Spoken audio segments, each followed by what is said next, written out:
আৰে এইবোৰনো কি চলি আছে আপোনালোকে চাগে কনফিউজ ৰ'ব মই গোটেই ষ্টৰীটো ফাৰ্ষ্টৰ পৰা বুজাই আজি মানে আমাৰ কলেজত ইলেকশ্যন আছিলে ইলেকশ্যনতনো কোন উঠিছে আৰু কোন জিকিল আহকচোন চিনাকি কৰাই দিওঁ ফাৰ্ষ্ট এইটো হ'ল ৰাছিক খান মই জিএছত উঠিছো আজি আমাৰ নিৰ্বাচন আকৌ এইফালে আছে ৰেক্স কুমাৰ হীৰা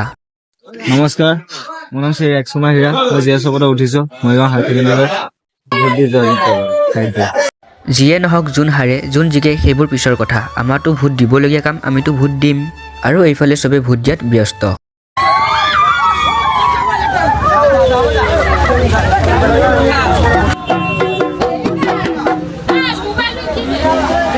যিহেতু আজি হৈ যোৱা ইলেকশ্যনৰ ৰিজাল্ট ওলাই গ'ল তো নিউ জিএছ জনক দেখাই দিওঁ এয়া আমাৰ কলেজৰ নিউ জিএছ ৰেক্স কুমাৰ হীৰা তো ৰেক্স তুমি অলপ সাৱধান হৈ থাকা যিহেতু তুমি জিকিলা আমাকতো পাৰ্টি লাগিবই কাৰণ পাৰ্টি মেইন গাইজ মোৰ চেনেলটো ছাবস্ক্ৰাইব কৰি দিবচোন প্লিজ আজিলৈ